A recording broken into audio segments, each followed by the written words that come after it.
Welcome to Joyful Channel. Motivational story. மைதானத்தின் மன்னன். ஒரு நகரில் உள்ள ஒரு சிறிய கிராமம். அந்த கிராமத்தில் வளர்ந்தவன் அருண். சிறிய வயதிலிருந்தே அவனுக்கு கிரிக்கெட்டில் பேராதரவு. பந்தை அடிக்கும் ஒவ்வொரு நேரத்திலும் அவன் கண்களில் ஒளிவீசும் கனவுகள், ஒருநாள் பெரிய மைதானத்தில் விளையாட வேண்டும் என்ற தீவிர விருப்பம். அருணின் தந்தை முருகன் ஒரு சாதாரண டிரைவர். மாதம் சம்பாதிக்கும் சம்பளம் குடும்பத்துக்கு போதுமான இருந்தது. இது தவிர விளையாட்டுக்கு செலவு செய்வதற்கு போதாது. விளையாடிக் கொண்டே இருந்தால் என்ன பயன், படிப்பில்தான் கவனம் வேண்டும் என்று பலமுறை தந்தை சொன்னாலும் அருணின் மனசு மைதானத்தில் மட்டுமே இருந்தது. பள்ளிக் காலத்தில் இடைவேளையால் பந்து எறிந்து அடிப்பதில்தான் தீவிரமாயிருந்தான். நண்பர்களிடையே சின்ன டோனி என்று பெயர் சூட்டினர். அவன் அடிக்கும் சிக்ஸர் பந்து பள்ளி சுவரை தாண்டி போகும். ஆசிரியர்களும் அவனின் திறமையை பார்த்து வியந்தனர். ஆனால் வீட்டு நிலை காரணமாக தொழில்முறை பயிற்சி பெறும் வாய்ப்பு கிடைக்கவில்லை. அண்ணா, நீங்க ஒருநாள் இந்திய ஜெர்சி போட்டு விளையாடுவீங்க என்று சிறிய தங்கை அகிலா உற்சாகமாக சொன்னாள். அந்தச் சொல்லே அவனுக்கு ஊக்கம் அளித்தது.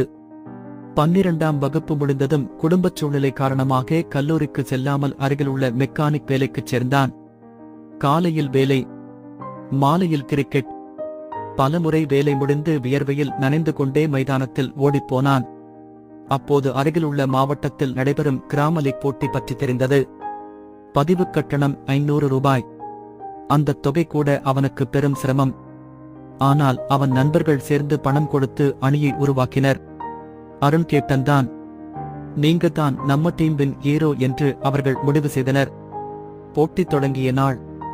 எதிர் அணியில் பெரிய பையன்கள், பிராண்ட் பாட்டு ஷூ, கிட்டர்பைகள், ஸ்பான்சர் டிஷர்ட்.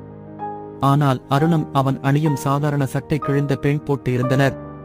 இருந்தும் மனதில் நம்பிக்கை. முதல் ஆட்டத்தில் அருண் பந்தை மழை போல் அடித்து 72 ரன்கள் அடித்தான்.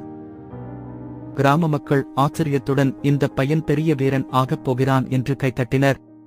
அந்த நாளிலிருந்து மைதானத்தின் மன்னன் என்ற பெயர் அவனுக்கு ஒட்டிக்கொண்டது. ஆனால் அடுத்த போட்டியிலே அவன் விரைவாக அவுட் ஆகிவிட்டான். அணி தோல்வியடைந்தது. மனம் உடைந்த அருண், நான் உண்மையிலேயே பெரிய வீரனா என்று தன்னையே கேள்வி கேட்டான்.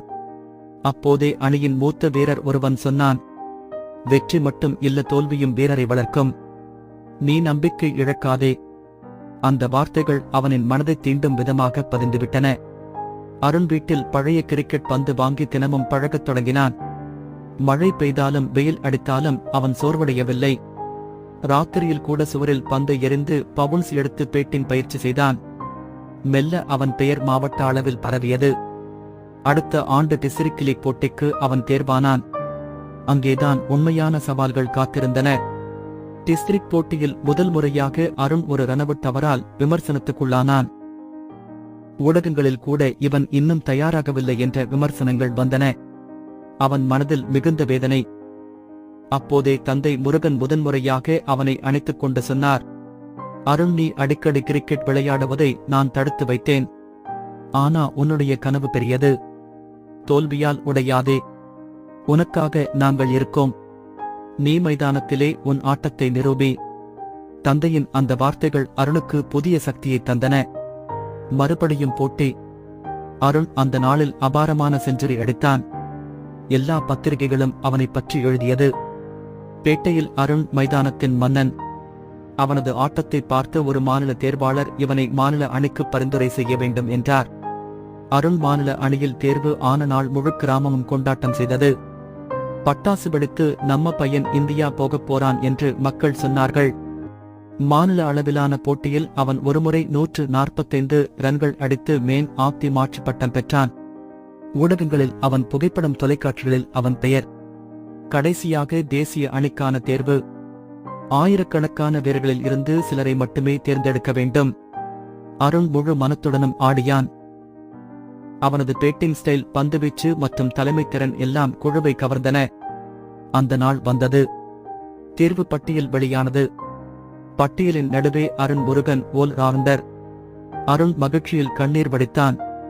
தங்கை அகிலா பாய்ந்து அவனை தழுவிக் கொண்டாள். அண்ணா, உங்க கனவு நிஜமாச்சு.